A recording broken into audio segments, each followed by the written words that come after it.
Bab 121 Seekor binatang. Pasukan khusus. Semua orang memucat ngeri saat menyebut pasukan khusus. Pasukan khusus berada di bawah yurisdiksi distrik militer Jazona. Biasanya, mereka hanya akan dipanggil ketika individu atau pengedar narkoba yang berbahaya menjadi ancaman bagi publik. Tujuan pasukan khusus bukanlah untuk menangkap tetapi untuk membunuh penjahat. Oh tidak, kita dalam masalah. Itulah pikiran pertama Josephine. Aku sangat terkutuk. Saya tidak percaya Jonathan berani melawan penangkapan dan menembak wakil kepala polisi. Apakah dia memiliki keinginan kematian? Apakah kamu sudah gila, Jonathan? Apakah Anda tahu apa yang Anda lakukan? Setelah menyerang seorang petugas polisi, apakah Anda melawan saat ditangkap? Kamu bukan kucing dengan 9 nyawa. Josephine membentak saat kemarahan muncul di dalam dirinya. Dia tidak repot-repot menyembunyikan kekecewaannya terhadap Jonathan. Dia benar-benar mengecewakan. Saya pikir dia setidaknya akan berubah sedikit setelah 3 tahun, tapi dia masih sama. Terbukti, kebiasaan lama sulit dihilangkan. Dia tidak pernah berpikir 2 kali dan bertindak sembarangan. Kali ini, bahkan keluargaku telah terseret ke dalam kekacauannya. Jonathan meliriknya dan menjawab dengan tenang, saya tahu apa yang saya lakukan. Itu hanya pasukan khusus. Mari kita lihat apa yang mereka mampu. Beranikah mereka mengambil tindakan terhadap saya? Dia sangat percaya diri, karena 4 pengawal Asura didirikan olehnya. Bahkan pasukan khusus berada di bawah yurisdiksi 4 pengawal Asura. Jika mereka berani mengambil tindakan terhadap saya, mereka akan dihukum. Kamu gila, tidak bisa diselamatkan. Wajah Josephine memucat saat dia gemetar karena marah. Tidak pernah terlintas dalam pikirannya bahwa Jonathan akan membuat keributan besar di reuni kelas. Dia tidak hanya memukuli anak wakil kepala polisi, dia bahkan menyerang petugas polisi dan menolak penangkapan. Dia juga melepaskan tembakan ke arah wakil kepala polisi tanpa rasa takut akan nyawanya sendiri. Jonathan, aku benar-benar minta maaf. Itu semua salahku. Saya minta maaf karena menyebabkan masalah. Bahkan orang bodoh pun akan menyadari beratnya masalah, apalagi tanya. Bagaimanapun, pasukan khusus dikerahkan, menyegel nasib Jonathan. Ini tidak ada hubungannya denganmu. Aku hanya tidak suka dia menggertakmu. Jonathan menjawab, melemparkan pandangan acuh tak acuh pada Nick, yang bersembunyi di belakang ayahnya. Apakah dia pikir dia bisa melakukan apapun yang dia inginkan hanya karena ayahnya adalah wakil kepala polisi? Kamu anak nakal. Jangan mendahului dirimu sendiri. Kiamat akan datang untukmu. Nick menyatakan, mengatupkan rahangnya karena marah. Pasukan khusus telah dipanggil. Jonathan akan segera mati. Jadi bagaimana jika dia pandai berkelahi? Dia bukan tandingan selusin senapan. Oh, saya pikir hari kiamat akan datang untuk Anda, balas Jonathan. Dia kemudian mengabaikannya dan menoleh ke Tanya. Apakah dia mantan pacarmu? Dia bertanya dengan lembut. Tanya menjawab dengan anggukan. Dia tidak berani melirik ke arah Nick.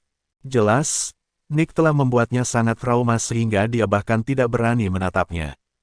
Kenapa kamu begitu takut padanya? Jonathan bertanya. Alih-alih pergi, dia malah mengobrol santai dengan Tanya. Kilatan kesedihan muncul di wajah Tanya. Seluruh tubuhnya mulai gemetar seolah-olah dia sedang mengingat kenangan menyakitkan dari masa lalu. Jika Anda tidak ingin berbagi, sudahlah. Jonathan bisa tahu apa yang dia pikirkan. Mungkin itu adalah masa lalu yang menyakitkan yang tidak bisa dia ungkapkan kepada semua orang. Itu bukan rahasia, jawab Tanya. Dia menggigit bibirnya dan menghela nafas berat. Dia adalah binatang buas yang tidak pantas disebut laki-laki. Kembali ketika kami berkencan, saya menemukan dia selingkuh.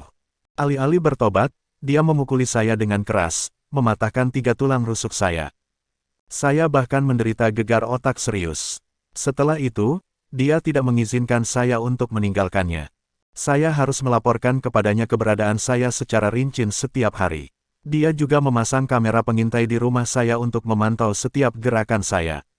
Bahkan jika saya ingin membeli minuman di luar, saya harus melaporkannya kepadanya. Jika ada tindakan saya yang membuatnya kesal, dia akan menjadi gila dan memukuli saya. Suatu kali, dia mengikat saya dan menyiksa saya selama 3 hari berturut-turut. Tanya menjadi sangat emosional saat air mata mengalir di pipinya. Saya masih menderita insomnia kronis. Setiap kali aku tertidur, aku akan dihantui oleh masa lalu. Aku bahkan tidak bisa tidur siang karena takut dia mengganggu mimpiku. Aku tidak ingin mengingat bagaimana dia menyiksaku saat itu. Kekerasan dalam rumah tangga. Jonathan akhirnya menyatukan 2 dan 2 setelah mendengar penjelasan Tanya. Pantas saja Tanya trauma melihat Nick. Siapapun akan bereaksi sama jika mereka berada di posisinya. Kenapa kamu tidak menelepon polisi? Seseorang berteriak di tengah keramaian. Panggil polisi. Apakah polisi akan membantu saya? Tanya menangis. Ayahnya adalah wakil kepala polisi. Setelah saya membuat laporan polisi, saya ditahan selama seminggu, tetapi tidak ada yang terjadi padanya. Saya disiksa dan diserang selama seminggu penuh. Tidak mungkin aku akan meminta bantuan polisi lagi. Yang saya inginkan hanyalah menjauh darinya selama sisa hidup saya. Jika aku tidak melarikan diri dari Jasona saat dia pergi, dia akan tetap menyiksaku sampai hari ini. Tiba-tiba, kakinya lemas seolah-olah dia kehabisan energi karena menangis. Dengan suara kecil, dia bergumam, setelah menjauh dari Jasona selama beberapa tahun, kupikir aku tidak akan bertemu dengannya semudah itu, tapi binatang jahat itu muncul di hadapanku beberapa hari setelah aku kembali. Omong kosong, dia menyemburkan sampah. Itu tidak benar. Nick segera membela diri. Jangan dengarkan dia, saya tidak pernah melakukan itu. Dia gila, seorang wanita gila. Jika Anda terus menyemburkan omong kosong dan menuduh saya akan mencabik-cabik mulut Anda. Jauhi dia, Jonathan mengucapkan, melemparkan pandangan peringatan kepada Nick.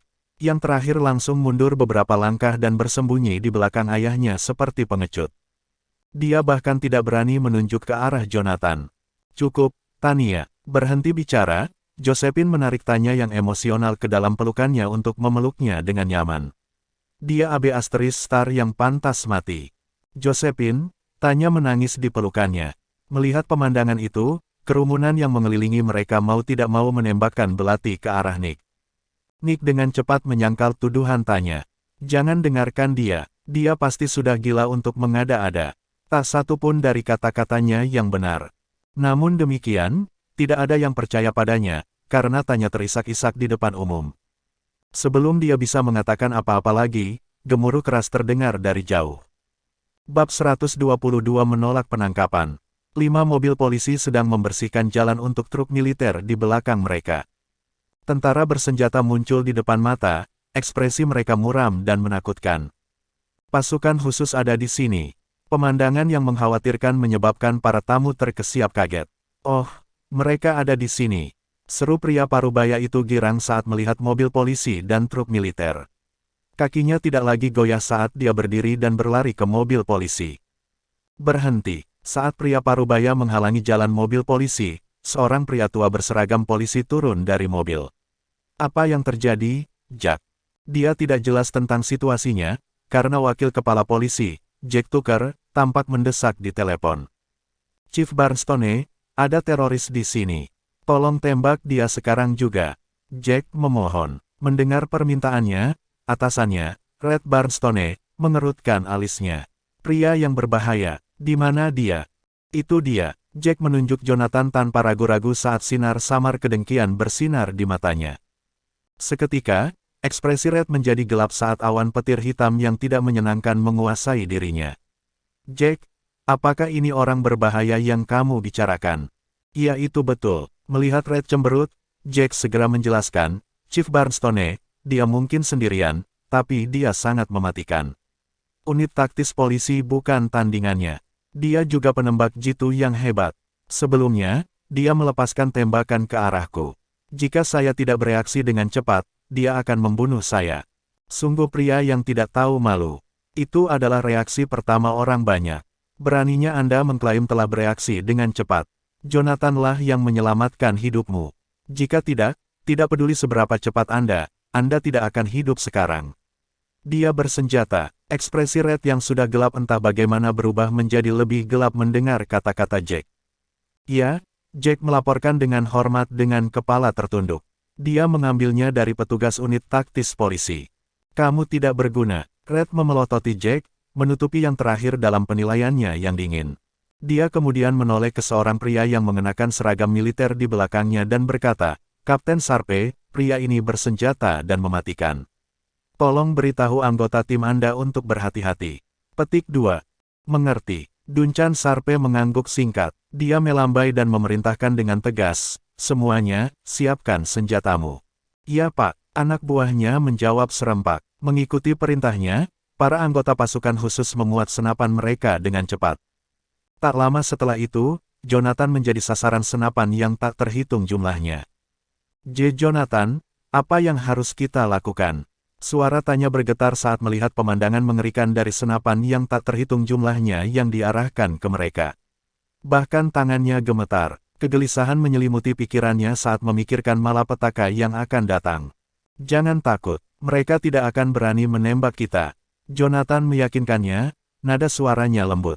Dia bangkit dan berjalan ke Red dan para prajurit. Setelah melihat aksinya, anggota Kopassus segera meletakkan jarinya di pelatuk, siap untuk menariknya kapan saja. Jika situasinya tidak menguntungkan mereka, mereka pasti akan mulai melepaskan tembakan ke arah Jonathan.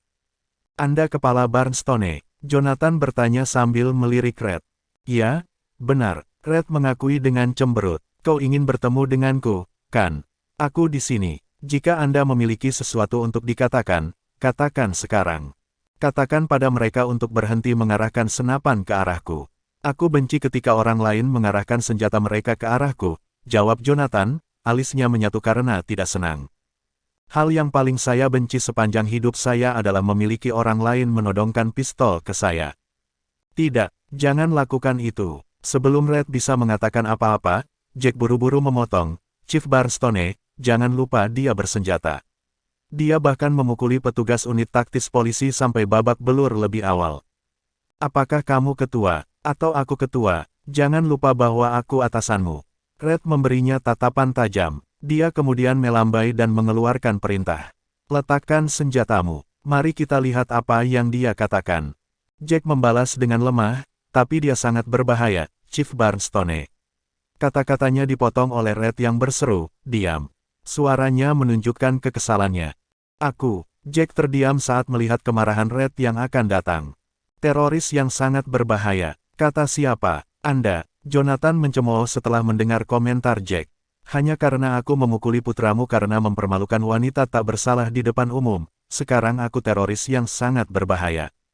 "Apa yang terjadi?" Red menuntut saat pusaran kemarahan berputar di dalam dirinya. Ekspresinya berubah menjadi gelap gulita setelah mendengar penuturan Jonathan. "Kepala Barnstone, dengarkan aku. Dia tidak lain hanyalah pembohong. Itu tidak terjadi." Jack membantah keras. Dia adalah orang yang bekerja dengan dua wanita untuk merayu Nick untuk memeras uang darinya. Nick menolak untuk menyerah, jadi mereka memukulinya. "Wow, saya kagum dengan betapa cepatnya Anda berbohong." Jonathan menyeringai. "Cukup, berhenti dengan argumennya. Kita bisa bicara di kantor polisi." Menyadari ini tidak akan berakhir dalam waktu dekat, Red menyela dan memerintahkan bahwa mereka semua kembali ke kantor polisi. Dia memandang Jack dan menambahkan dengan tegas, "Kamu dan putramu juga ikut." "Chief Barnstone, aku." Suara Jack memudar ketika dia merasakan Red memberinya tatapan dingin. Dia mengatupkan bibirnya. "Karena kamu menyangkal sebagai teroris, kembalilah ke kantor polisi bersamaku. Kami akan mencari tahu apakah Anda berbaring di sana." Red memberitahu Jonathan. "Bagaimana jika aku menolak untuk kembali bersamamu?" Jonathan mengucapkan dengan suara dingin. "Kamu tidak punya pilihan." Red mendengus. "Anda bersalah karena menyerang petugas polisi dan menolak penangkapan, antara lain. Kamu sadar aku bisa menembakmu di sini, kan?" "Tidak, aku tidak." Datang jawaban dingin Jonathan. "Teman-teman, tangkap mereka sekarang. Jika ada di antara mereka yang melawan saat ditangkap, tembak mati mereka." Mengabaikan jawaban Jonathan, Red mengumumkan perintah kepada bawahannya untuk menangkap orang-orang yang terlibat. "Iya Pak." Para petugas polisi melangkah maju untuk melaksanakan perintahnya. Sementara itu, anggota Kopassus mengangkat senapan dan membidik Jonathan. "Tembak aku mati. Mari kita lihat siapa yang berani melakukannya." Tatapan Jonathan berubah glasial saat melihat para prajurit mengarahkan senapan mereka ke arahnya. "Apakah kamu dari pasukan khusus? Anda dari divisi mana? Siapa yang memberi Anda perintah untuk menyalahgunakan posisi Anda bersama polisi? Zachary Lynn atau Thierry Cloutier? Kamu tahu komandan kami." Kata-katanya menyebabkan Duncan mengerutkan alisnya karena bingung. Bagaimanapun, Baik Zachary dan Thierry adalah komandan pasukan khusus. Zachary adalah panglima tertinggi distrik militer Jazona sementara Thierry adalah anjing tertinggi dari pengawal naga ilahi, dan kekuatannya hanya kedua dari Zachary di distrik militer Jazona. Kenapa sepertinya Jonathan mengenal mereka berdua? Bab 123 Siapa namanya? Potong omong kosong dan beritahu saya siapa yang mengeluarkan perintah. Jonathan memberinya tatapan tidak sabar. Saya ingin tahu siapa yang membuat pasukan khusus mendengarkan perintah polisi. Pasukan khusus berada di bawah yurisdiksi distrik militer Jazona, dengan Divine Dragon Guard sebagai atasan mereka. Kopassus tidak berada di bawah administrasi kepolisian, karena keduanya berada di bawah sistem yang berbeda. Saya ingin tahu siapa yang memberi perintah kepada pasukan khusus untuk bergabung dengan polisi dan mengamuk di sini. Beraninya mereka mengarahkan senapan ke arahku. Tidak ada yang memberi kami perintah, jawab Duncan. Kami datang ke sini atas permintaan Chief Bardstone. Mau tak mau dia bertanya-tanya siapa Jonathan, karena tak seorang pun di negara bagian Jazona yang berani berbicara kepada pasukan khusus dengan nada memerintah seperti itu, apalagi memanggil Zachary dan Thierry dengan nama mereka. Jadi kamu bertindak sendiri, iya. Jonathan berkata, ekspresinya dingin. Panggil penanggung jawab pasukan khusus. Saya ingin bertanya kepadanya bagaimana dia biasanya mengelola tim Anda. Bawahannya telah melakukan operasi di belakangnya. Dia pantas dihukum. Jika dia tidak bisa memberikan penjelasan yang memuaskan hari ini, dia akan kehilangan posisinya sebagai penanggung jawab timmu. Saya mendirikan 4 pengawal Asura seorang diri, dan pasukan khusus berada di bawah yurisdiksi 4 pengawal Asura. Beraninya pasukan khusus mengarahkan senapan mereka ke arahku. Omong kosong. Duncan mendesis marah. Apa hakmu untuk memerintah kami dan kepala kami?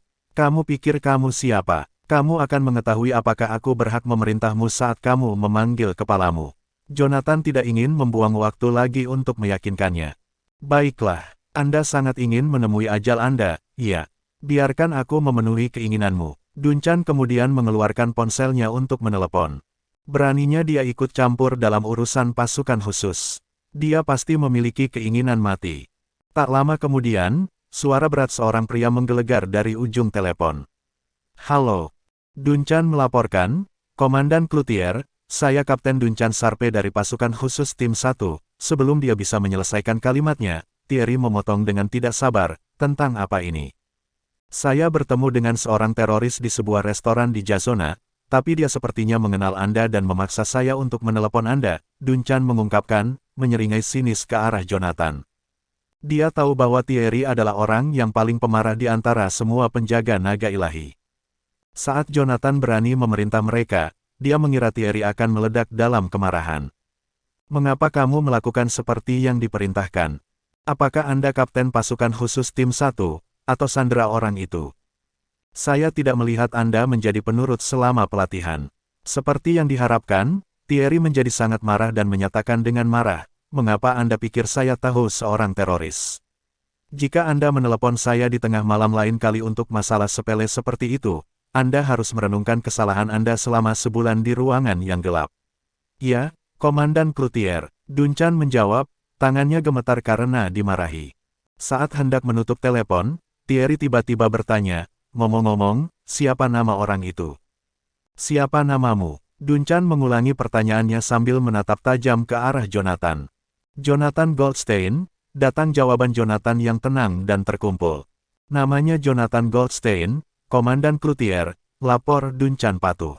Mendengar itu, Thierry bertanya, apa? Datang lagi, siapa namanya? Napasnya menjadi cepat. Jonathan Goldstein, jawab Duncan patuh meskipun dia tidak tahu mengapa nada suara Thierry tiba-tiba berubah. Kamu ada di mana? Saya akan ke sana secepat mungkin. Thierry berteriak dari ujung telepon. Tanpa memberi kesempatan pada Duncan untuk berbicara, dia mengoceh, katakan padanya aku akan sampai di sana dalam 20 menit. Tidak, buang itu. Jadikan itu 10 menit. Aku akan sampai di sana dalam 10 menit. Komandan Cloutier, tutup mulutmu. Duncan dipotong sekali lagi oleh Thierry yang masam. Sebelum aku tiba, jangan menyentuhnya. Kalau tidak, Anda akan membayar harganya. Petik 2. Karena itu, dia menutup telepon Duncan. Duncan tidak bisa menahan diri untuk tidak menelan betapa tiba-tiba saluran itu terputus. Dia memaksa dirinya untuk tenang saat instingnya memberitahunya bahwa dia dalam masalah. Komandan Cloutier mengatakan dia akan tiba di sini dalam 10 menit, Duncan mengumumkan. Setelah mengantongi ponselnya, Duncan mengamati Jonathan, berharap menemukan petunjuk dari ekspresinya. Namun, kekecewaannya, wajah Jonathan tanpa ekspresi. Dia tidak tahu apa-apa. Kalau begitu mari kita tunggu kedatangannya, jawab Jonathan siap. 10 menit kemudian, tidak 1 menit lebih, dan tidak kurang 1 menit, gemuruh keras terdengar di kejauhan. Sebuah truk militer berwarna hijau zaitun meluncur ke arah mereka, menerobos kerumunan dan menabrak restoran yang dikelilingi oleh banyak mobil polisi. Suara klik yang menggema terdengar saat pintu dibuka. Kemudian, seorang pria parubaya berseragam militer melompat turun dari kendaraan. Dengan kulitnya yang kecoklatan, rambut pendek, dan otot yang sobek, dia terlihat sangat maskulin dan kuat, seperti komandan militer. Hanya butuh satu pandangan darinya untuk memaksa seseorang berhenti, dicengkeram oleh perasaan bahwa Grim Reaper sedang menunggu untuk mengambil nyawa seseorang. Jelas bahwa pria ini telah melalui banyak pertempuran sejak auranya berbau kematian dan ancaman. Aura pembunuh yang dia pancarkan mencekik kerumunan di sekitarnya. Komandan Cloutier, begitu dia turun dari kendaraannya, para prajurit memberi hormat kepadanya dengan hormat. Komandan Cloutier, Duncan bergegas maju untuk menyambutnya, tetapi pria itu hanya mendorongnya dengan kasar. Minggir, di mana Tuan Goldstein? Di mana dia? Thierry menuntut dengan suara keras.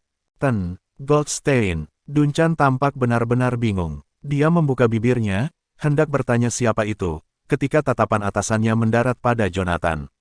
Apakah itu benar-benar Anda, Tuan Goldstein? Aku tidak melihat sesuatu, kan?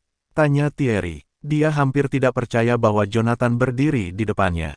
Apakah saya sedang bermimpi? Sudah setahun sejak terakhir kali aku bertemu dengannya. Ya, Thierry tidak bertemu Jonathan selama setahun penuh. Setelah mengalahkan musuh dan memulihkan perdamaian dunia, dia menghilang dari pandangan. Tidak ada yang pernah melihatnya sejak itu. Asura yang tak terkalahkan, yang telah memimpin 4 pengawal Asura untuk menghancurkan semua musuh mereka, tidak lagi terlihat di depan umum. Bab 124 berlutut. Kau tidak melihat banyak hal, jawab Jonathan, menatap Thierry yang tidak percaya tanpa ekspresi. Ini aku. Goldstein. Dalam sekejap, mata Thierry memerah saat dia berlutut di depan Jonathan dengan bunyi gedebuk. Salam, Pak. Thierry Cloutier dari Divine Dragon Guard di distrik militer Jazona siap melayani Anda. Saya belum melihat Asura selama setahun penuh. Beberapa mengatakan dia kehilangan nyawanya di medan perang, dan beberapa mengatakan dia pensiun dan hidup dalam pengasingan di pegunungan. Sejak pensiun, ia berhenti mencampuri urusan duniawi. Saya tidak pernah percaya rumor itu. Memang, Thierry tidak pernah percaya pada rumor itu, karena Asura sendirian memimpin mereka untuk menaklukkan dunia. Seseorang sekuat Asura tidak akan mati di medan perang. Dia menganggap semua rumor itu tidak masuk akal. Pemandangan dia berlutut membuat semua orang terdiam. Semua orang mengerjap tak percaya, terutama Duncan dan bawahannya.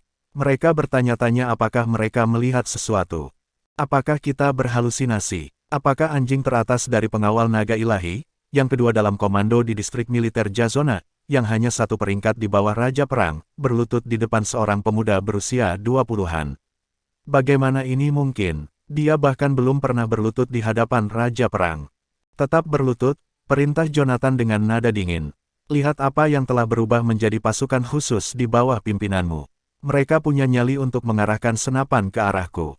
Apa? Mata Thierry terbuka lebar karena terkejut. Mereka mengarahkan senjata mereka padamu. Mereka pasti gila, sekelompok orang bodoh yang kurang ajar.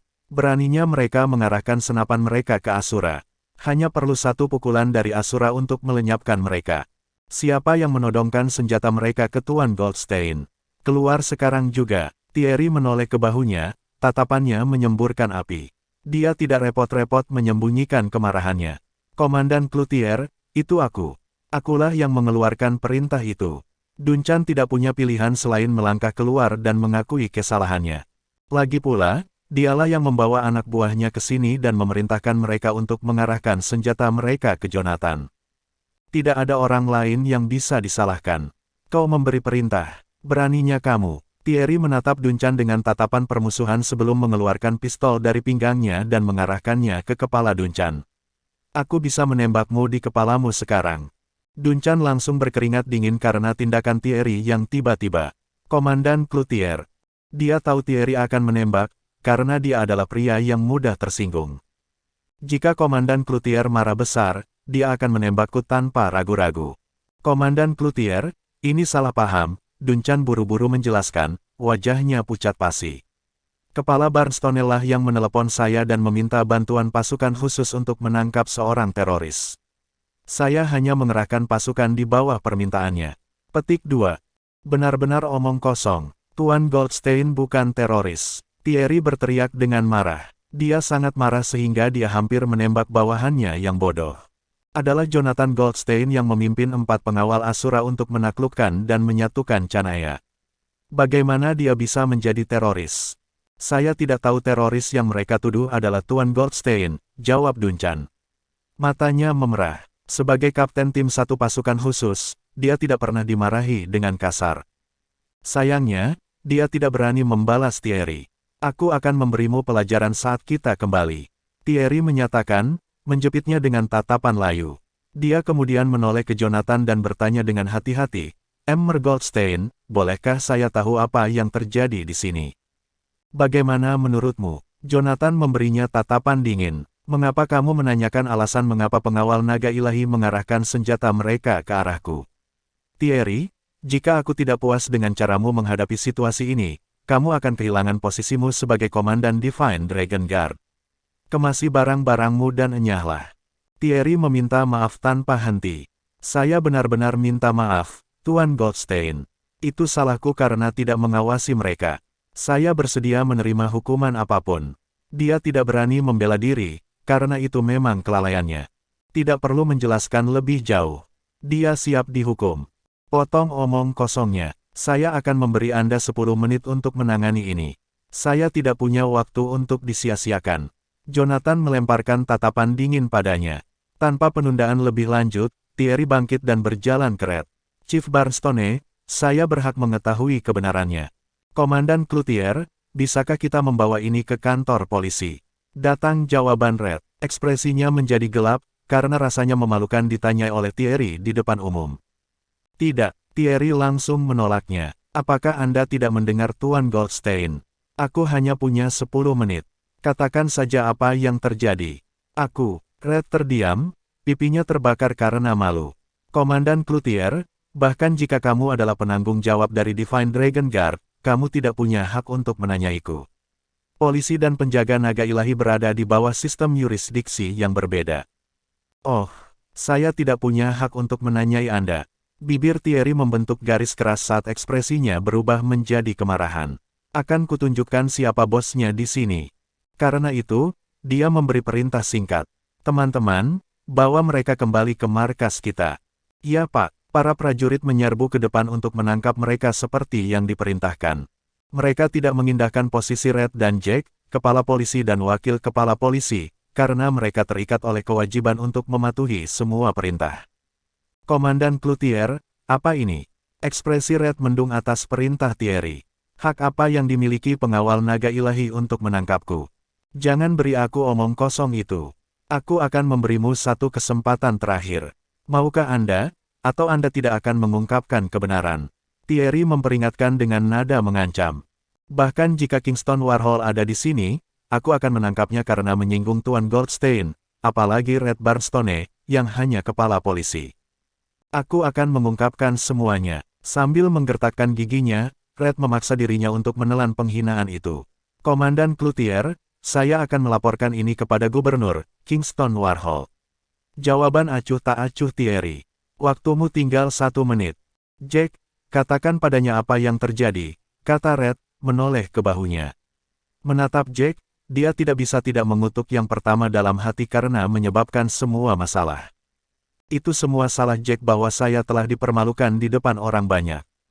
Saya menerima telepon bahwa beberapa orang terlibat perkelahian di sini. Orang yang menelepon bahkan tangannya dipatahkan oleh pelakunya. Karena itulah saya membawa unit taktis polisi ke sini untuk menangkap pelakunya, jawab Jack dengan otot di rahangnya berkedut. Hingga saat ini, dia bersikeras menyalahkan Jonathan. Setelah saya tiba, bukannya bekerja sama, pelakunya melawan saat ditangkap dan menyerang kami. Dia bahkan mengambil pistol dari salah satu petugas unit taktis polisi dan melepaskan tembakan ke arah saya sebagai bentuk peringatan. Bab 125 Jangan ajukan pertanyaan. Benar-benar omong kosong *T. Thierry meraung, memotong penjelasan Jack. Menolak penangkapan. Apa hak polisi untuk menangkap Tuan Goldstein? Siapa yang memberimu hak untuk melakukan itu? Dia memukuli seseorang, jadi polisi berhak menangkapnya. Jack bersikeras. Selama saya bersikeras bahwa Jonathan yang mengambil tindakan terlebih dahulu, saya memiliki kesempatan untuk selamat dari cobaan itu. Kalau tidak, semuanya akan berakhir buruk. Potong omong kosongnya. Aku akan bertanya padamu untuk terakhir kalinya. Apa yang terjadi? Thierry menuntut dengan tidak sabar. Beraninya dia mengklaim bahwa Tuan Goldstein terlibat dalam perkelahian. Tidak ada yang akan percaya itu. Banyak nyawa telah musnah di tangan Asura selama bertahun-tahun. Jika dia menginginkan seseorang mati, orang itu tidak akan memiliki kesempatan untuk memanggil polisi, karena dia akan membunuh orang itu bahkan tanpa berkedip. Aku memperingatkanmu, Tucker, apakah Anda tahu konsekuensi dari berbohong kepada saya? Thierry bertanya dengan nada peringatan. Aku tidak berbohong. Jack menolak untuk menyerah. Jadi kamu menolak untuk mengungkapkan kebenaran, ya. Thierry tidak ingin membuang lebih banyak waktu di sini dan segera mengangkat suaranya. Pria, bawa dia kembali. Iya Pak, para prajurit mengerumuni Jack dan mengikatnya sebelum menyeretnya ke truk militer. Dia bahkan tidak memiliki kesempatan untuk protes. Thierry Cloutier, saya akan melaporkan masalah ini kepada gubernur. Anda ditakdirkan. Red berteriak marah saat melihat Jack dibawa ke truk militer. Jack adalah wakil kepala polisi. Jika Thierry menangkapnya sebelum saya, ini akan menjadi tanda hitam dalam karir saya. Bagaimana saya bisa keluar dan menghadapi dunia setelah situasi memalukan ini? Sayangnya, Thierry tidak menghiraukannya. Saat itu, Duncan, yang tidak mengatakan apa-apa untuk sementara waktu, berbicara, Komandan Cloutier, jangan lupakan orang ini. Dia menunjuk Nick. Siapa dia? Thierry mengerutkan alisnya. Putra Jack Tucker, jelas Duncan. Dia memelototi Nick, yang tampak pucat karena tuduhannya. Dia yang menelepon polisi. Tuan Goldstein hanya memukulinya setelah dia melakukan operan pada wanita muda yang tidak bersalah. Kapten Sharpe, bagaimana bisa? Red merengut sedih. Jangan salahkan aku, Kepala Barstone. Wakil kepala polisi Anda yang bertindak berlebihan, jawab Duncan, suaranya meneteskan rasa jijik. Aku tidak bodoh untuk berpihak pada mereka sekarang.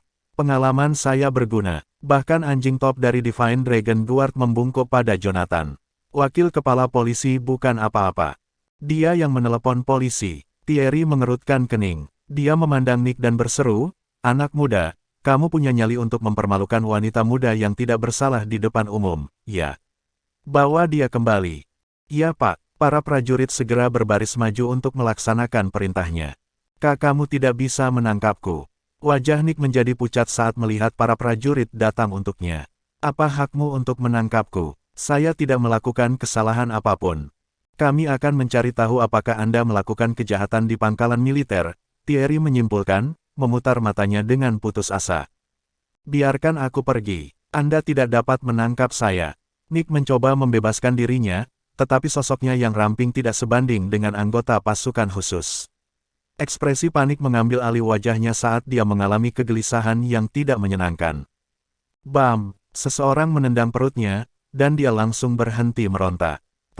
Goldstein, yakinlah bahwa saya akan memastikan masalah ini ditangani dengan cara yang memuaskan.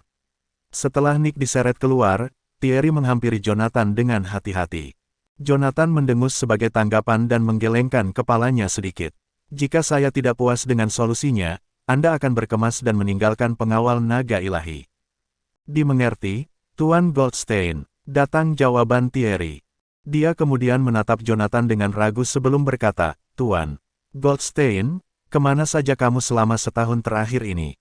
Setelah perdamaian dipulihkan di dunia, Jonathan menghilang tanpa jejak. Tidak peduli seberapa keras dia dan rekan-rekannya telah mencoba, mereka tidak dapat menemukan petunjuk tentang keberadaannya. Militer mampu menemukan informasi apapun yang mereka inginkan di dunia, Tetapi bahkan setelah mereka menggunakan satelit militer dan sarana lain, Jonathan tetap hilang secara misterius. Seolah-olah dia telah menghilang dari permukaan bumi. Jangan mengajukan pertanyaan yang seharusnya tidak kamu tanyakan. Jonathan menatap tajam ke arahnya. Thierry mundur selangkah untuk menanggapi ledakannya yang tiba-tiba dan menutup mulutnya. Melihat reaksinya, Jonathan menambahkan, jika kamu sebebas itu, disiplinkan Divine Dragon Guard. Jika aku melihat Divine Dragon Guard membantu polisi tanpa alasan, maka mereka tidak perlu ada lagi. Ya, Tuan Goldstein, Thierry menjawab, wajahnya memucat ngeri. Jika Divine Dragon Guard dibubarkan karena kelalaianku, Zachary pasti akan mengulitiku hidup-hidup. Juga, menurut saya Red Barstone tidak pantas menjadi kepala polisi, kata Jonathan tenang. Dia melirik Red, yang berdiri agak jauh. Beritahu Kingston untuk memilih kandidat lain untuk posisi itu. Jika dia bertanya tentang itu, katakan padanya bahwa itu adalah keputusanku. Ya, Tuan Goldstein, Thierry langsung berdiri tegak. Kamu bisanya sekarang. Jonathan melambai meremehkan seolah-olah dia sedang mengejar seekor lalat. Ya, Tuan Goldstein, aku akan enyah sekarang. Thierry memberinya hormat sebelum berbalik menghadap para prajurit. Kamu diberhentikan, dia memerintahkan. Mengikuti perintahnya, anggota pasukan khusus masuk ke dalam kendaraan dengan tertib.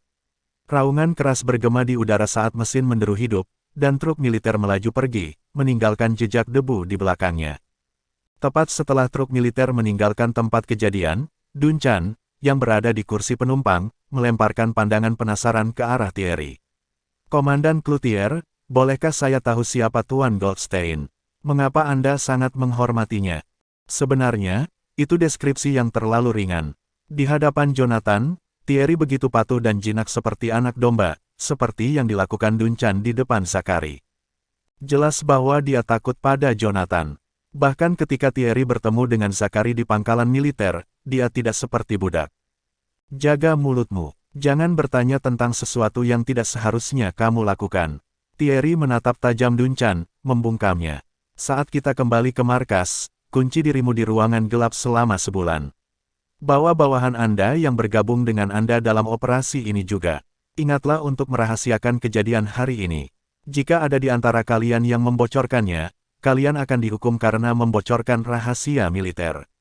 Dimengerti, Komandan Cloutier. Pemahaman muncul, dan wajah Duncan memucat. Hukuman karena membocorkan rahasia militer adalah ditembak mati. Bab 126. Apakah Anda percaya bahwa saya Asura? Di pintu masuk restoran, mobil polisi dan truk militer tidak terlihat. Petugas unit taktis polisi dan Red telah menyelinap pergi diam-diam ketika Jack dan Nick diseret pergi. Penonton yang tersisa hanya menatap pemandangan itu dengan bingung. Itu dia, bukankah mereka mengatakan Jonathan adalah seorang teroris? Bahkan Kopassus dikerahkan, namun Wakapolri akhirnya ditangkap. Bahkan Komandan Thierry Cloutier, yang tampaknya merupakan tokoh militer yang kuat, berlutut di hadapan Jonathan. Ayo pergi, karena Nick telah ditangkap, sudah waktunya bagi mereka untuk pergi. Jonathan tidak suka orang banyak menatapnya seolah-olah dia adalah binatang di kebun binatang. Oke, Josephine mengangguk. Dia menepuk punggung tanya dengan nyaman. Tidak apa-apa sekarang, tanya. Jangan takut, Nick telah ditangkap. Tidak ada yang bisa menyakitimu sekarang. Nick sangat mengganggu tanya. Dia masih menggigil, kepalanya terkubur dalam pelukan Josephine. Bagaimana mungkin, Nick telah ditangkap? Tanya mengangkat kepalanya dan tergagap tak percaya. Bukankah ayahnya wakil kepala polisi? Siapa yang berani menangkapnya? Seorang wakil kepala polisi tidak bisa mengambil keputusan di Jazona, jawab Jonathan, memberinya tatapan acuh tak acuh. Jika kamu tidak percaya pada kami, lihat sekelilingmu. Apakah Nick masih di sini? Mendengar kata-katanya, tanya secara naluriah mencari sosok Nick di area tersebut. Namun, dia tidak terlihat dimanapun. Oh, bahkan polisi dan mobil polisi telah meninggalkan tempat kejadian. Apakah dia benar-benar ditangkap? Tanya-tanya, matanya melebar tidak percaya. Ya, tentu saja. Jonathan memberikan anggukan tegas. Kamu tidak perlu takut lagi padanya. Dia tidak akan pernah berani menyentuhmu mulai sekarang. Apakah dia akan dibebaskan besok setelah dikurung selama sehari? Tanya tidak percaya bahwa keinginannya menjadi kenyataan. Tentu saja tidak. Jonathan menggelengkan kepalanya. Bahkan jika dia bertemu denganmu di masa depan, dia pasti akan menjauhimu. Apa kamu yakin? Ketidakpastian berkedip di mata Tanya. Tidak ada yang bisa menyalahkannya karena bereaksi seperti ini, karena dia telah hidup dalam ketakutan pada Nick selama beberapa tahun terakhir. Tapi hari ini, Jonathan telah menariknya keluar dari mimpi buruknya. Untuk apa aku berbohong padamu? Jonathan bertanya sambil terkekeh. Kamu bisa bertanya pada Josephine. Tidak mungkin aku membohongi istriku. Josephine, Tanya berbalik untuk melihat Josephine, matanya menunjukkan kecemasannya. Itu benar, dia mengatakan yang sebenarnya. Meskipun Josephine penuh dengan pertanyaan, dia menahan keinginan untuk menanyakannya sekarang. Sebagai gantinya, dia menepuk kepala Tanya dengan lembut. Bintang B asteris itu baru saja ditangkap. Jangan khawatir. Itu benar, Anda tidak berbohong. Bintang B asteris itu telah ditangkap. Nick telah ditangkap. Air mata menggenang di mata Tanya saat kebenaran meresap. Butuh beberapa waktu baginya untuk menenangkan diri dan menahan air matanya. Dia berbalik untuk melihat Jonathan dan berkata, Jonathan, aku benar-benar minta maaf telah menyebabkan masalah untukmu. Anak wakil kepala polisi telah ditangkap. Jonathan pasti dalam masalah besar. Bukan masalah besar, jawab Jonathan dengan lambaian tangan biasa. Baiklah, Anda harus menghapus air mata Anda. Orang-orang menatap. Hah, tiba-tiba, besarnya apa yang baru saja dia lakukan sepenuhnya menyadarkannya. Orang-orang memperhatikan kita. Dengan panik, dia menyeka air matanya dengan punggung tangannya dan tersentak berdiri. Ketika dia berdiri, Jonathan memberitahu pemilik restoran, tolong tagihannya. Tidak apa-apa, pemilik menjawab dengan hormat. Makananmu ada padaku. Jelas, dia tidak berani menerima pembayaran apapun dari Jonathan. Aku tidak suka berutang budi. Jonathan memberi pemilik tatapan apatis. Berapa harganya? Kamu tidak perlu membayar. Sebelum pemiliknya menyelesaikan kalimatnya, Jonathan menyela dengan dingin, apakah kamu ingin restoranmu ditutup? Aku, pemilik terdiam, kehilangan kata-kata. Berapa harganya? Jonathan mengulangi, sedikit ketidaksabaran dalam suaranya. B125, pemilik tergagap. Tepat ketika Jonathan hendak membayar makanan mereka, Tanya memotong, biarkan aku yang membayar. Saya ingin mengucapkan terima kasih karena telah membantu saya hari ini. Sebelum Jonathan bisa mengatakan tidak, dia dengan cepat membayar tagihannya. Baiklah kalau begitu. Jonathan tidak mau repot-repot berdebat dengannya. Di mana Anda tinggal? Aku akan memberimu tumpangan. Ya, benar, aku mau jalan-jalan sendiri. Tanya menolak tawarannya. Dia butuh waktu untuk melupakan trauma yang telah menghantuinya selama bertahun-tahun. Apakah kamu akan baik-baik saja sendirian? Josephine bertanya, kekhawatiran terlihat jelas dalam suaranya. Saya baik-baik saja. Tanya mengedipkan matanya dengan nakal dan berseri-seri bahagia. Aku sudah dewasa. Anda, di sisi lain, harus berhenti menggertak Jonathan. Jika aku tahu kamu menggertaknya, aku akan terbang ke Jadeboroh dan membalaskan dendamnya. Dia melambaikan tinjunya saat dia berbicara. Karena Tanya tampak dalam suasana hati yang baik, Josephine tidak melanjutkan. Hari sudah larut, dan dia ingin segera pulang. Kalau begitu kita pergi. Baik Jonathan dan Josephine berjalan menuju Lamborghini merah menyala. Ingat untuk menelepon saya ketika Anda kembali ke rumah. Tanya membuat gerakan dengan tangannya. Oke, mengangguk, Josephine menyelinap ke kursi penumpang. Mengikuti deru mesin, Lamborghini merah menyala itu melaju, meninggalkan awan debu di belakang. Ketika mereka akhirnya sendirian di dalam mobil, Josephine langsung melontarkan pertanyaan yang mengusik pikirannya. Berapa banyak lagi rahasia yang kamu sembunyikan dariku? Sejak Jonathan muncul setelah menghilang selama 3 tahun, dia sepertinya menyimpan banyak rahasia. Pemandangan Andrew Morley menyapanya sebagai komandan muncul di benaknya. Bahkan Graham Cabot, ketua Graham Group, sangat patuh di hadapannya. Keluarga Blackwood, yang merupakan cikal bakal di antara 4 keluarga terkemuka di Jadeboroh, diusir dari kota ini dengan satu kata darinya. Selanjutnya, pria paling kejam di Jadeboroh yang memiliki hubungan dengan polisi dan dunia bawah, Harrison Seymour, berlutut di hadapannya seperti seorang pelayan dan menyerahkan proyek pengembangan taman ekologis senilai miliaran sesuai perintahnya. Bahkan Randall Swindell, wali kota Jadeboroh yang memerintah seluruh kota, semuanya berhati-hati di hadapannya seolah-olah pada pin dan jarum. Hari ini, anjing terbaik dari pengawal naga ilahi, Thierry Cloutier, harus berlutut dan memanggilnya sebagai Tuan Goldstein dengan sopan. Apa yang terjadi dalam 3 tahun terakhir? Berapa banyak rahasia yang Jonathan simpan dariku? Dia sadar bahwa dia tidak tahu apa yang telah dilalui Jonathan selama 3 tahun terakhir. Kau tidak tahu banyak tentangku, jawab Jonathan. Dia menatap Josephine dengan pandangan suam-suam kuku dan bertanya, jika aku memberitahumu bahwa aku Asura, apakah kamu akan percaya padaku?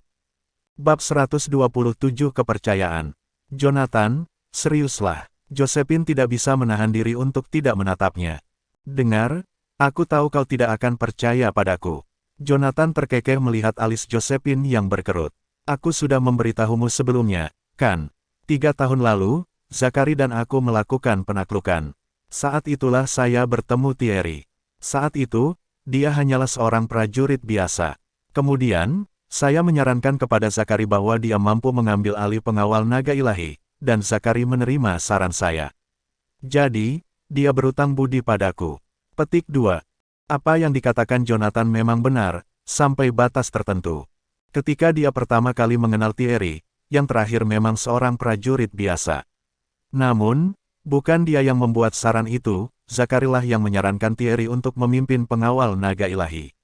Jonathan adalah orang yang mendirikan 4 pengawal Asura, jadi tanpa persetujuannya, Thierry tidak akan bisa memimpin pengawal naga ilahi. Betulkah? Josephine memberinya tatapan ragu. Jika Thierry Cloutier berhutang budi pada Jonathan, mengapa dia berlutut di hadapan Jonathan? Untuk apa aku berbohong padamu? Jonathan terkekeh dan mengusap hidung Josephine dengan penuh kasih sayang. Sayang, ini sudah tengah malam ketika kita sampai di rumah.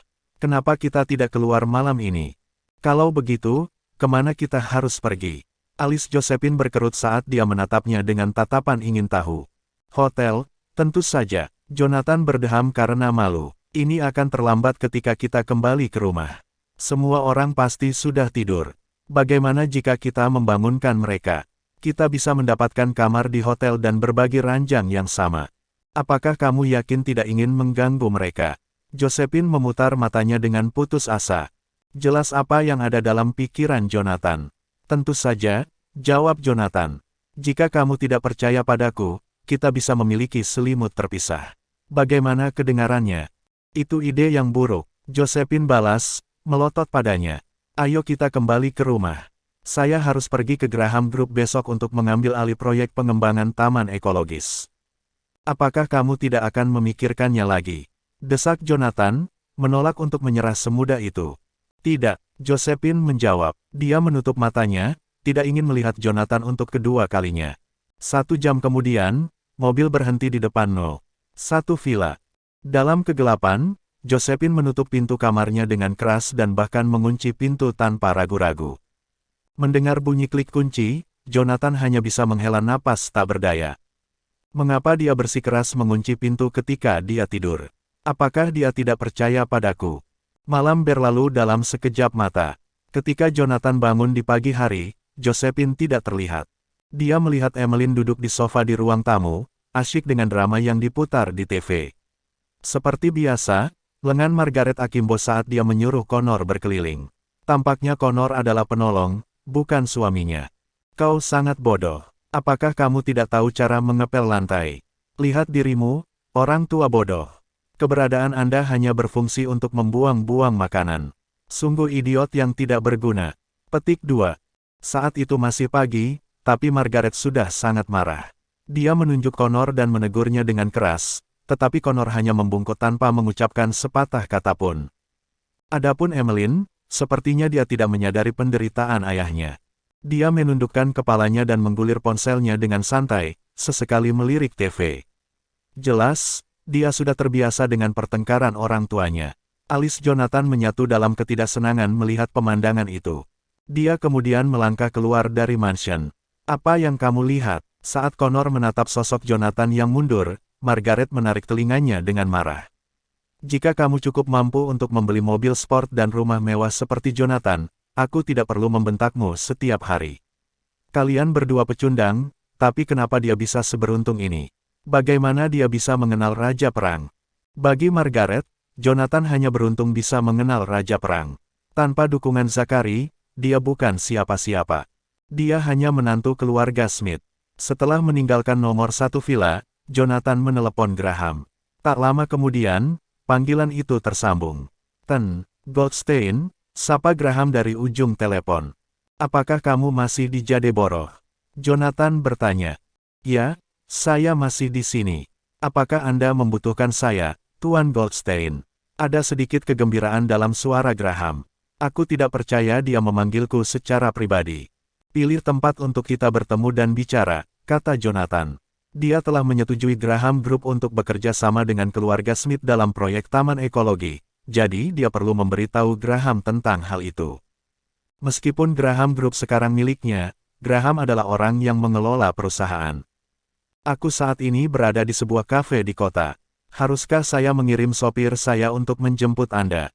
Atau haruskah aku datang kepadamu?" Graham bertanya dengan suara rendah.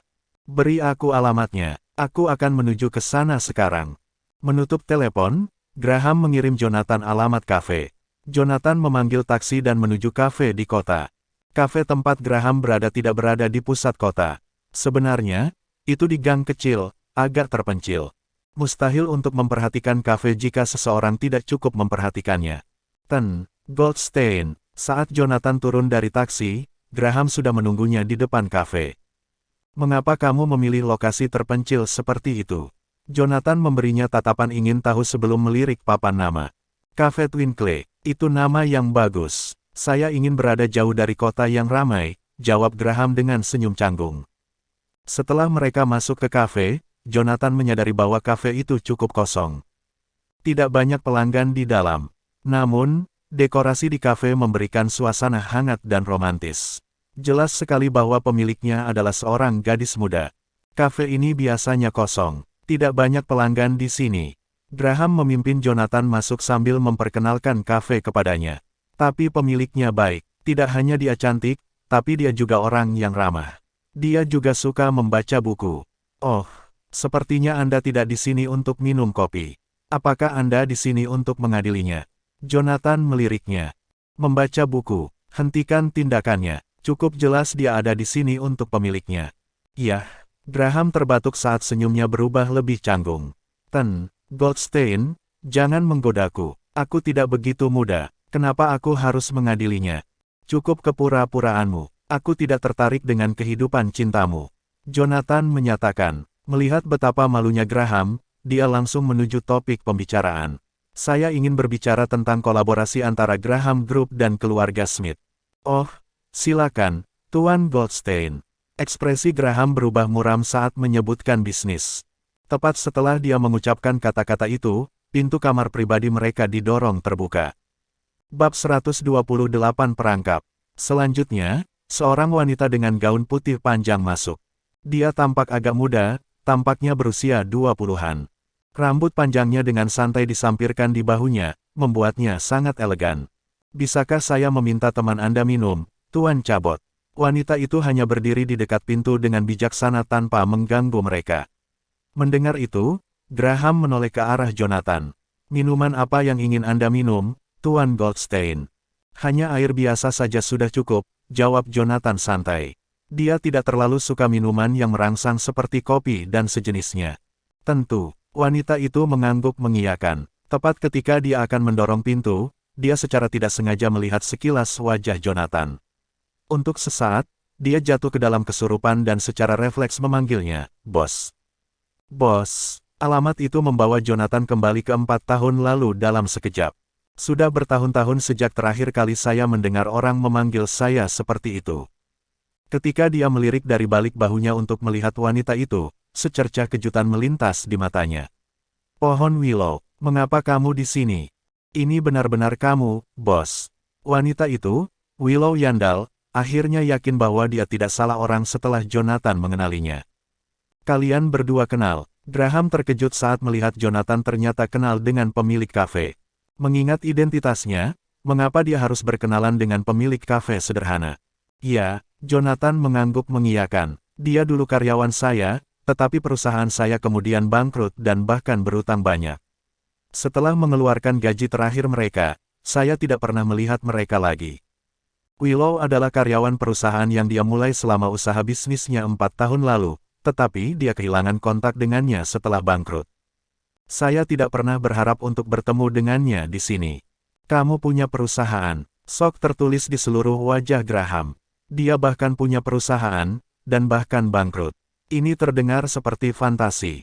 Ya, Jonathan mengangguk acuh tak acuh sebelum mengalihkan pandangannya kembali ke Willow. Oh ya, aku ingat saat itu kamu kembali ke kampung halamanmu, kan? Bagaimana Anda bisa membuka kafe? Petik 2. Yah, saya ingin kembali ke kampung halaman saya saat itu, tetapi orang tua saya mendesak saya untuk menikah segera setelah saya kembali. Karena kesal, saya pergi dan memulai bisnis dengan puluhan ribu. Mengingat masa lalu, Willow tidak bisa menahan diri untuk tidak menghela nafas. Sayangnya, saya tidak cocok untuk bisnis. Sudah 4 tahun, namun saya bahkan tidak bisa membuka kafe saya. Setelah bertahun-tahun, itu masih setengah mati. Jika bukan karena Tuan Cabot yang sering mengunjungi kafe ini, aku khawatir kafe ini sudah bangkrut sejak lama. Saat dia mengatakan itu, dia menatap Graham dengan penuh terima kasih. Saya suka lingkungan di sini. Sedikit rasa malu merayapi fitur Graham. Ah, jangan bahas ini lagi. Setelah lama tidak melihat Anda, bos, saya pikir Anda telah meninggalkan Jadeborough. Willow mau tak mau mengarahkan pandangannya pada Jonathan. Saat itu, dia sangat sukses. Dia baru berusia 20-an, tetapi dia memimpin sebuah perusahaan dengan beberapa ratus karyawan dan berhasil mendorong nilai pasar perusahaan menjadi 100 juta hanya dalam setahun. Jika bukan karena insiden saat itu, perusahaannya tidak akan bangkrut dan berutang banyak, memaksanya untuk meninggalkan Jadeborough dalam awan aib. Aku memang meninggalkan Jadeborough, tapi aku kembali. Jonathan menatap keluar jendela dengan sedih saat pikirannya melayang. Jika bukan karena perusahaan saya bangkrut saat itu dan orang-orang memburu saya tidak akan masuk ke kamp militer secara tidak sengaja. Dan pada gilirannya, saya tidak akan memperoleh teknik naga suci kuno secara kebetulan dan menjadi asura yang mendominasi dunia.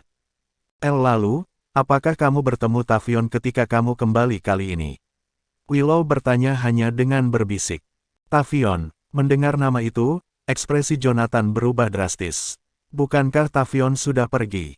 Tavion Callahan tidak lain adalah mitra bisnis Jonathan ketika ia memulai perusahaannya. Saat itu, karena dia ditipu untuk menandatangani kontrak yang buruk, perusahaan itu bangkrut dan berhutang banyak. Setelah perusahaan bangkrut, dia menghilang secara misterius tanpa berita apapun. Suatu hari, keluarganya memberitahu saya bahwa dia telah bunuh diri dan bahkan meninggalkan saya catatan bunuh diri. Di dalamnya, dia meminta maaf kepada saya dan berjanji untuk membalas saya 100 kali lipat di kehidupan berikutnya. Kemudian, saya bahkan menghadiri pemakamannya, memberi keluarganya beberapa puluh ribu yang merupakan seluruh kekayaan saya.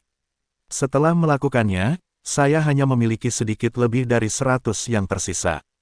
Tapi dari suara ucapannya, sepertinya Tavion masih hidup. Apakah kamu tidak tahu? Willow ternganga padanya dengan keheranan terukir di wajahnya ketika dia mendengar itu. Saat itu, saya pikir dia telah meninggal juga. Namun, kemudian, saya mendengar bahwa dia tidak hanya hidup, tetapi bisnisnya juga berkembang. Rumor mengatakan bahwa kekayaan bersihnya telah lama melampaui miliaran. Petik 2. Dari siapa kamu mendengarnya? Tatapan Jonathan tiba-tiba menjadi dingin. Tavion masih hidup. Bagaimana mungkin? Aku melihat peti matinya diturunkan ke tanah dengan mataku sendiri selama pemakaman saat itu. Banyak orang mengatakan itu. Willow dengan hati-hati mencuri pandang padanya. Lagi pula, saya bahkan melihat wawancaranya di koran beberapa waktu lalu. Tunggu sebentar, bos. Aku akan pergi dan menemukannya untukmu. Setelah mengatakan itu, dia buru-buru meninggalkan kamar pribadi. Segera, dia kembali dengan sebuah koran dan menyerahkannya kepada Jonathan. Lihat, bos, bukankah ini Tavion Callahan? Benar saja, itu adalah Tavion. Meskipun dia telah berubah sedikit dibandingkan dengan 4 tahun yang lalu, Jonathan masih mengenalinya dalam sekejap, tidak peduli perubahan apapun. Itu benar-benar dia. Lapisan es menyelimuti pandangan Jonathan. Di surat kabar ada kata-kata, miliarder terbaru di provinsi dengan kekayaan bersih 3 miliar, salah satu dari 10 pria paling menonjol di Jazona, pelopor zaman. Tatapannya dingin saat dia menatap perkenalan Tavion serta foto dirinya dalam setelan jas dan dasi di koran, sedemikian rupa sehingga dia tampak beberapa saat lagi akan melakukan pembunuhan. Jadi dia memalsukan kematiannya. Saya tidak pernah mengharapkan seseorang untuk benar-benar meniru plot drama televisi yang buruk dan konyol itu dan memerankannya untuk saya di kehidupan nyata. Selama bertahun-tahun, saya tidak pernah curiga padanya meskipun karena dia perusahaan bangkrut saat itu. Saat melihat pria yang seharusnya bunuh diri 4 tahun lalu hidup-hidup dan menendang, dia tidak bisa mengendalikan amarah membunuh yang melonjak dalam dirinya saat itu meskipun telah pergi berperang di mana-mana dan tidak asing dengan pertumpahan darah. Lagi pula, pria itu tidak hanya menerima wawancara dari berbagai media, tetapi dia melakukannya dengan sangat baik sehingga kekayaan bersihnya melebihi 3 miliar. Dari kelihatannya, kontrak yang buruk saat itu bukanlah jebakan yang digali untuknya tetapi terutama untukku. Apakah kamu baik-baik saja, bos? Rasa takut langsung menyerang Willow saat melihat tatapan dingin di matanya. Tuhan yang baik, ini benar-benar menakutkan. Selama bertahun-tahun, aku belum pernah melihat tatapan yang begitu menakutkan. Seolah-olah dia sedang melihat seseorang yang kematiannya tak terelakkan, bukannya manusia yang hidup. Saya baik-baik saja. Dengan riang melemparkan koran ke atas meja, Jonathan mengalihkan pandangannya ke arahnya. Apakah kamu tahu di mana dia? Saya ingin mengunjunginya. Bab 129 Aku adalah penjahat. Kalau aku tidak salah, dia ada di Jazona. Willow kembali mengamati Jonathan dengan waspada. Bos, apakah ada konflik antara Anda dan Tavion? Dari sorot mata Jonathan, dia bisa merasakan dengan jelas bahwa pria itu sangat marah. Tidak, aku hanya ingin tahu kebenaran tentang kejadian saat itu. Jonathan menjawab dengan dingin. Saya tidak peduli dengan kerugian ratusan juta yang diderita perusahaan saat bangkrut. Bahkan 1 miliar hanyalah angka bagi saya hari ini, apalagi 100 juta. Aku hanya ingin tahu apakah kejadian saat itu adalah jebakan yang dia buat untukku dengan berkolusi dengan orang lain. Hal yang paling saya benci dalam hidup saya adalah pengkhianatan, terutama ketika orang yang mengkhianati saya adalah seseorang yang pernah saya percayai. Haruskah saya meminta seseorang menyelidiki alamatnya, Tuan Goldstein? Graham tampaknya telah merasakan sesuatu dari kata-katanya. Bukan hanya Willow, bahkan dia merasakan getaran menjalari tulang punggungnya melihat tatapan dingin pria itu. Ya, Jonathan mengangguk. Aku ingin jawabannya secepat mungkin. Oke, saya akan meminta seseorang untuk menyelidikinya segera. Ketika Graham mengatakan itu, dia mengangkat teleponnya dan melakukan panggilan tanpa penundaan sedetik pun. Luke, tolong selidiki seseorang untukku. Namanya Tavion Callahan, dan dia adalah ketua Tavion Group. Selidiki perusahaannya dan juga alamatnya. Anda hanya punya 10 menit. Apakah itu jelas? Meskipun dia tidak banyak berada di Canaya dalam beberapa tahun terakhir, pengaruhnya di Jazona tidak bisa diremehkan. Bagaimanapun, Graham Group telah menjamur di seluruh Jazona beberapa tahun yang lalu. Meskipun dia telah berada di luar negeri dalam beberapa tahun terakhir, dan pengaruhnya tidak lagi sebesar sebelumnya, itu masih sepotong kue baginya untuk menyelidiki seseorang. Akan ada berita segera, Tuan Goldstein. Graham menatap Jonathan setelah menutup telepon. Hebat, kata Jonathan. Ngomong-ngomong, di mana kita sebelumnya? Dia awalnya ingin berbicara dengan Graham tentang kolaborasi dengan keluarga Smith tetapi tiba-tiba terganggu oleh Willow. Kami sedang membicarakan proyek taman ekologis, jawab Graham. Ah iya, dengan suara datar, Jonathan melanjutkan. Saya sudah memberitahu Harrison untuk menyerahkan proyek taman ekologis kepada keluarga Smith dan meminta mereka menanganinya. Namun, keluarga Smith tidak memiliki perusahaan real estate atau tim konstruksi. Ketika saatnya tiba, kirimkan seseorang untuk mendiskusikan detailnya dengan mereka. Dengan kata lain, Graham Group akan berkolaborasi dengan keluarga Smith dalam proyek taman ekologi. Mereka akan bertanggung jawab atas rencana dan desain spesifik, sementara Anda akan memasok tenaga kerja dan memajukan dana. Petik 2. Tentu, apapun yang Anda katakan, Tuan Goldstein. Graham buru-buru mengangguk, tidak keberatan sama sekali. Pada akhirnya, Graham Group menjadi milik Jonathan, dan dia hanya mengelolanya atas namanya. Karena itu, dia secara alami harus mengikuti perintah Jonathan. Kirim seseorang yang berpengalaman untuk bekerja dengan keluarga Smith. Mereka tidak memiliki pengalaman di bidang real estate, jadi Anda harus mengawasi segala sesuatunya, Jonathan mengingatkan sekali lagi. Dia khawatir ada yang tidak beres karena Josephine tidak pernah menjadi manajer umum atau memiliki pengalaman di bidang real estate. Jangan khawatir, Tuan Goldstein. Jika terjadi sesuatu, aku akan secara pribadi mencarimu dan meminta maaf. Graham meyakinkan sambil tertawa kecil. Jonathan mengangguk sebagai jawaban. Tidak lama setelah kata-kata Graham jatuh, teleponnya berdering. Halo. Kau sudah mendapatkan informasinya. Oke, saya mengerti. Setelah beberapa ucapan singkat, Graham menutup telepon dan mengalihkan pandangannya ke Jonathan. Goldstein, dipastikan bahwa Tavion Callahan saat ini tinggal di Villano 10, Ataraksi Ketinggian. Perusahaannya berlokasi di Tavion Tower. Rumor mengatakan bahwa dia menghabiskan lebih dari 1 miliar untuk membangun gedung. Petik 2. Menara Tavion, ya. Mendengar lokasi tersebut, Jonathan dengan santai menyalakan sebatang rokok. Itu nama yang cukup bagus. Saya hanya ingin tahu bagaimana bangunannya yang menelan biaya lebih dari 1 miliar itu. Petik 2. 4 tahun lalu, dia bangkrut dengan saya dan berhutang banyak. Selain itu, dia bahkan diburu oleh debiturnya. Tetapi dalam sekejap mata, dia sekarang telah menjadi miliarder setelah 4 tahun dan telah menghabiskan lebih dari 1 miliar untuk membangun menara Tavion. Mengingat betapa bodohnya aku memberi keluarganya puluhan ribu yang tersisa selama pemakamannya saat itu, bahkan aku mendapati diriku menyedihkan. Haruskah saya menangani masalah ini untuk Anda, Tuan Goldstein? Tidak mungkin Graham tidak tahu bahwa orang bernama Tavion telah membuat marah pria itu. Tidak, terima kasih. Aku akan menanganinya sendiri. Berdiri, Jonathan mengingatkan, jangan lupa tentang semua yang aku katakan barusan. Setelah mengatakan itu, dia melangkah pergi.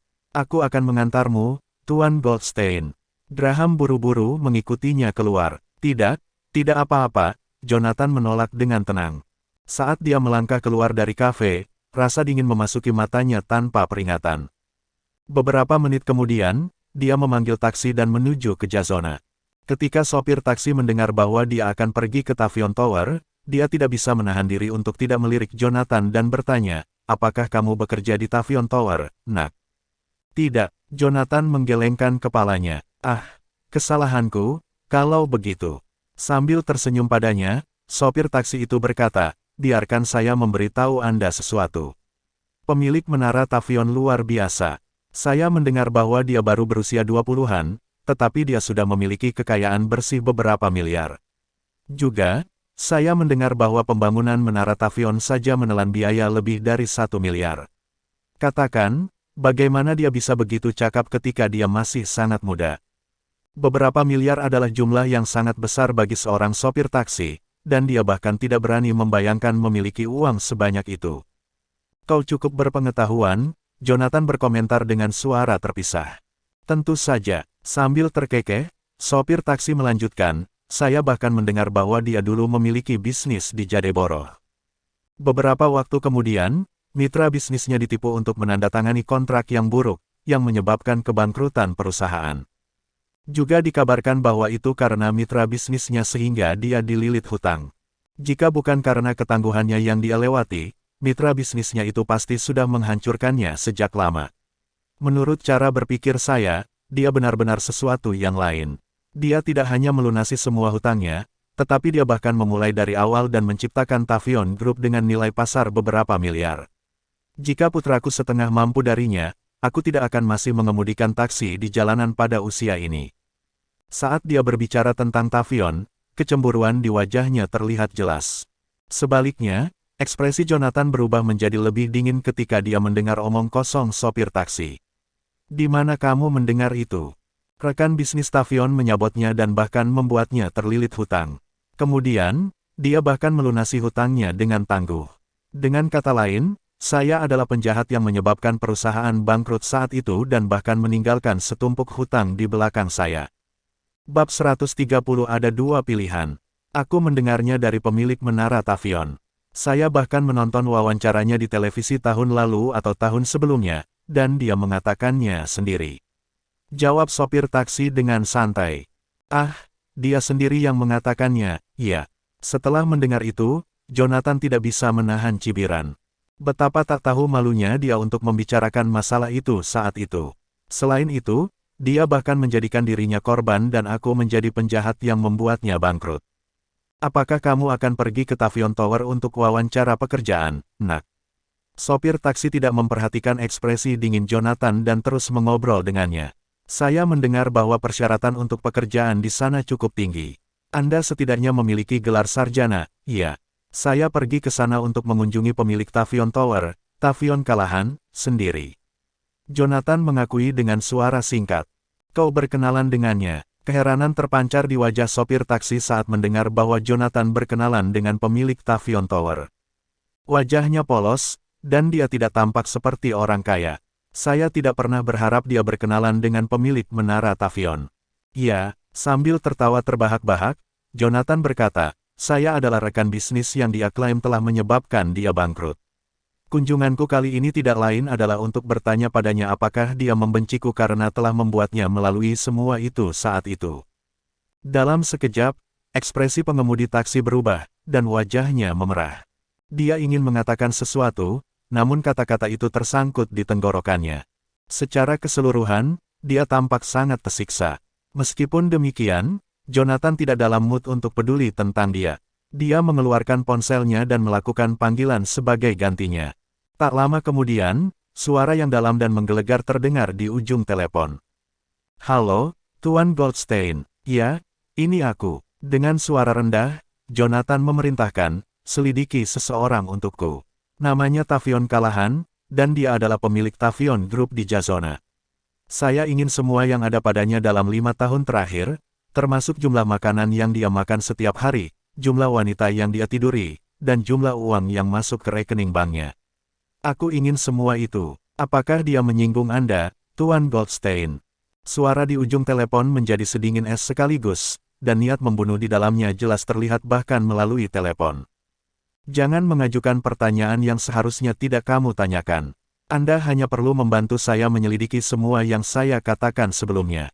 Beri aku semua informasi sebelum fajar. Apakah ada masalah dengan itu? Jonathan mengucapkan dengan dingin. Orang di ujung sana langsung menjawab, tidak. Yakinlah bahwa saya akan menyelidiki bahkan leluhurnya sebelum fajar. Saya tidak tertarik pada leluhurnya. Saya hanya tertarik pada semua yang dia lakukan dalam 5 tahun terakhir. Jonathan kemudian melanjutkan untuk memperingatkan dengan dingin, untuk masalah ini, kamu hanya menyelidiki dia. Jangan ikut campur. Apakah Anda mendengar saya? Dimengerti, Tuan Goldstein, aku tidak bercanda denganmu. Jika Anda berani ikut campur dalam masalah ini, saya akan mengusir Anda dari Jazona.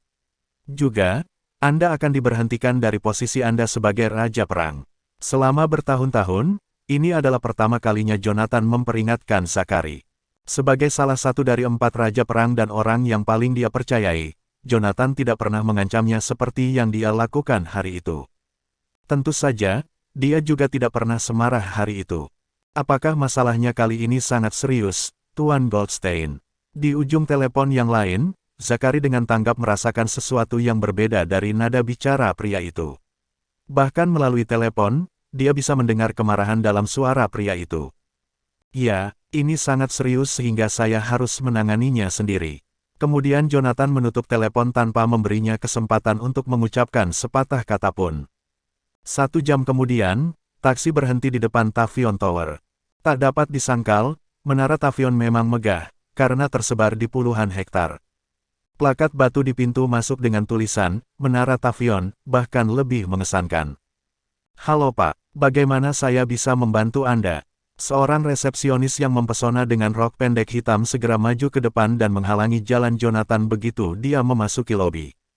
Saya di sini untuk melihat Tavion Callahan. Jonathan menyatakan dengan jelas. Apakah kamu punya janji? Tidak, maaf, tapi Anda tidak bisa bertemu Pak Callahan tanpa membuat janji. Jika Anda ingin bertemu dengannya, Anda harus membuat janji seminggu sebelumnya. Resepsionis dengan sopan dan diplomatis menolaknya masuk. Seminggu terlalu lama, aku ingin melihatnya sekarang. Sambil meliriknya, Jonathan menambahkan, katakan padanya bahwa seseorang bernama Jonathan Goldstein ingin bertemu dengannya. Dia pasti akan setuju untuk bertemu denganku. Maaf Pak, tapi Pak Callahan sedang rapat. Saya khawatir saya tidak bisa melakukannya untuk Anda, resepsionis itu menolak sekali lagi. Tidak apa-apa, Saya bisa menunggu. Jonathan tidak menempatkannya dalam posisi yang sulit tetapi menjatuhkan diri di sofa. Kemudian dia menyalakan sebatang rokok tanpa tergesa-gesa. Karena saya datang ke sini hari ini, saya tentu tidak akan kembali dengan tangan kosong. Pada saat itu, resepsionis menatapnya dengan putus asa. Anda mempersulit saya, Tuan. Ada berbondong-bondong orang yang ingin melihat Pak Callahan setiap hari. Tanpa janji, dia tidak akan melihatmu bahkan jika kamu menunggu di sini sampai malam tiba. Aku sudah memberitahumu bahwa dia pasti akan setuju untuk bertemu denganku jika kamu memberitahunya namaku.